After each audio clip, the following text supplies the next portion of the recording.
Herkese merhaba dostlar, ben Ozan. Ben olsam hangi laptopu alırdım serisine fiyat performans, soğutma sistemi ve kasa kalitesini düşündüğümde benim en çok önerdiğim favori serilerimden her fiyattan tek cihaz olacak şekilde HP Victus 16'nın incelemesiyle beraberiz. Ve baştan belirteyim, bu videoda herhangi bir sponsorluk yok. Benim almayacağım, önermediğim hiçbir laptop bu listede olmayacak. Yani içiniz rahat olsun, her yönüyle en iyilerden bahsedeceğim. Ve bu laptopların hepsinin en ucuz, güvenilir satın alma linkleri açıklama ve yorumlarda olacak. Oradan rahatlıkla alabilirsiniz. Sizce bu serinin Asus ve Acer için olan versiyonda gelsin mi? Gelsin diyorsanız videoyu beğenmeyi ve abone olup bildirimleri açmayı unutmayın. Serinin devamı size bağlı ve MSI için olan versiyonda yapmıştık. Onu da izlemediyseniz kartlara koyarım veya kanala giderek oradan da izleyebilirsin. Ayrıca Discord sunucumuz açıldı ve WhatsApp kanalımız da var. İkisinin de bağlantıları aşağıda olacak. Bu aralar sürekli bilgisayar fiyatlarının düşeceği, özellikle de laptop tarafında ciddi düşüşlerin olacağı konuşuluyor. Ama büyük düşüşlerin olacağını hiçbir şekilde düşünmüyorum. Ve bana sorarsanız bu aralar laptop alma aşamasındaysak bence hiç ertelemeyin derim. Ve piyasayı değerlendirdiğimiz ayrı bir videoda gelsin mi? Görüşlerinizi mutlaka bekliyorum. Şimdi HP tarafında alınabilecek en ucuz laptopumuza başlayalım. Burada 25.000 bütçeyle sadece Victus'lar içinde değil, benim genel olarak düşündüğümde de 25.000 bütçeyle favori laptopum yani Victus 16'nın Ryzen 5 7. nesil versiyonunu görüyoruz. Bu işlemci render tarafında bu fiyat bandının açık ara en iyisi diyebilirim. 16 GB 8x2 5600 MHz RAM, RTX 3050'nin güncellenmiş versiyonu olan 6 GB VRAM ve 90 Watt'lık versiyonunu görüyoruz. Bu ekran kartı 4 GB'lık 3050 oranla yaklaşık %20 daha iyi ve bazı noktalarda 3050 Ti'nin de önüne geçmeyi başarıyor. Victus 16'nın bu kasası soğutma olarak da rakipsiz diyebilirim. İkinci sırada fiyat performans olarak düşündüğümde şu anda alınabilecek en ucuz ve en mantıklı 4050 olan Victus 16'nın Ryzen 7 7. nesil ve 16 GB RAM'li versiyonunu görüyoruz. 1 TB SSD ve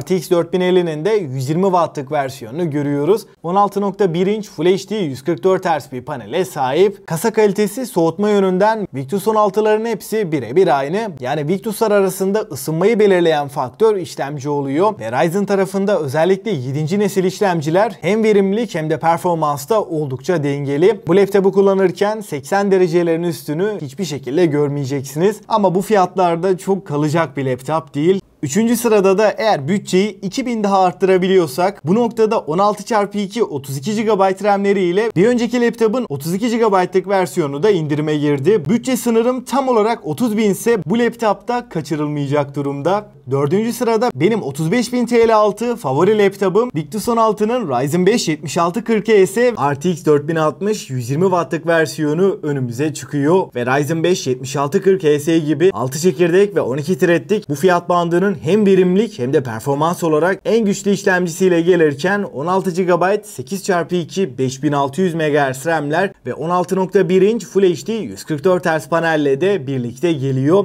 Dostlar, özellikle Victus 16'yı bu fiyat bandında öne çıkaran en önemli 3 nokta var. İlki 4060'ın 120 Watt'lık versiyonu, ikincisi soğutma sistemi ve kasa kalitesi, üçüncü olarak da bu fiyat bandında oyuncu laptopları içinde açık ara en iyi batarya performansı. Hem yazılım hem mühendislik hem de oyun için 30.000 bütçeyle gözü kapalı önerebileceğim rakipsiz bir laptop diyebilirim. 5. sırada da eğer bütçem tam olarak 35.000 ise Victus 16 önümüze çıkıyor. i5 14. nesil 2024 versiyon HX serisi yani en güçlü işlemcilerden biriyle beraberiz ve bu işlemci i7 13. nesilden de yaklaşık %10 daha iyi. Yine 16 GB 8x2 5600 MHz RAM'lerle gelirken Victus 16'nın 2024 kasasıyla karşılaşıyoruz ve RTX 4060'ın 120 Watt'lık versiyonu 1 TB SSD ile de birlikte geliyor. Bu laptopa 64 GB'a kadar RAM takviyesi yapabileceğiz. 35.000 TL bütçeyle işlemci, ekran kartı ve soğutma yönünde düşündüğümde en sağlam laptop. 6. sırada 40.006 bütçeyle benim favorim yine 2024 versiyon i7 14. nesil HX serisi Victus 16'nın 2024 versiyonunu i7 14. nesil HX serisi işlemciyi burada görüyoruz. Bu işlemci 20 çekirdek ve 28 thread'lik bir yapıya sahip. Özellikle 3D modelleme, tasarımla uğraşacaksanız AutoCAD, SolidWorks gibi uygulamalarda uygun fiyatlı bir cihazdan beklenmeyecek şekilde profesyonel seviyede bir performans veriyor. Bütçenizi zorlamayacaksa sadece fiyatına oranla değil, her anlamda düşündüğümde en mantıklı laptop.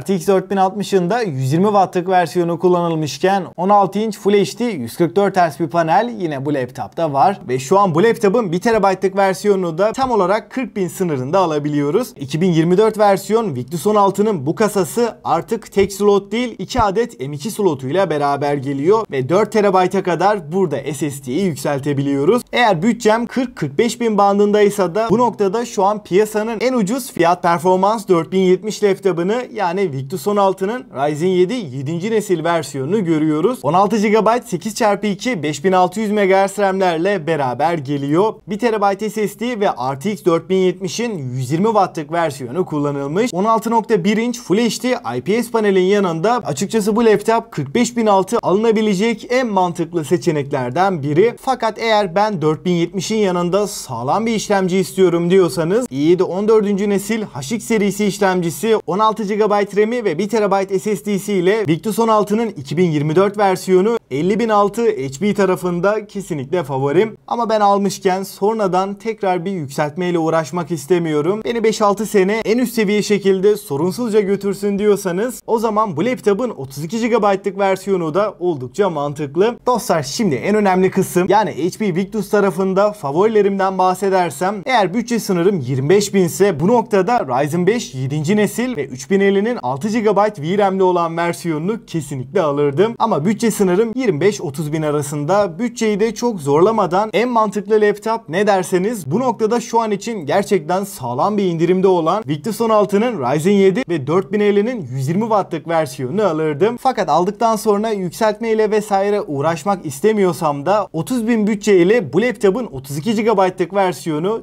çok mantıklı ve 35 bin altı favorim de değişmedi. Yine Victus 16'nın Ryzen 5 ve 4060'lı versiyonu ve açıkçası Victus 16'nın hem i5 14. nesil HX serisi olan versiyonları hem de i7 14. nesil 4060 ve 4070'li modelleri benim favorilerim arasında ve bana sorarsanız HP'nin Victus serisinden bir laptop alacaksak bu liste dışında başka bir laptopa bakmanızı önermiyorum. Çünkü hem fiyat hem performans hem de deneyimi düşündüğümde alınabilecek en iyi laptoplar bunlardı. Fakat laptop alırken nereden aldığımız ve satıcılar da bir o kadar önemli. Bu laptopların hepsinin güvenilir satın alma linkleri açıklama ve yorumlarda olacak. Oradan rahatlıkla alabilirsiniz. Sizce bu serinin devamı Asus ve Acer için de gelsin mi? Gelsin diyorsanız videoyu beğenmeyi ve abone olup bildirimleri açmayı unutmayın. Serinin devamı size bağlı. Ayrıca Discord sunucumuz açıldı ve WhatsApp kanalımız da var. İkisinin de bağlantıları aşağıda olacak. Ve bu videodan bu kadar diyelim. Ben Ozan ve sonraki videoya kadar kendinize çok iyi bakın. Hoşça kalın.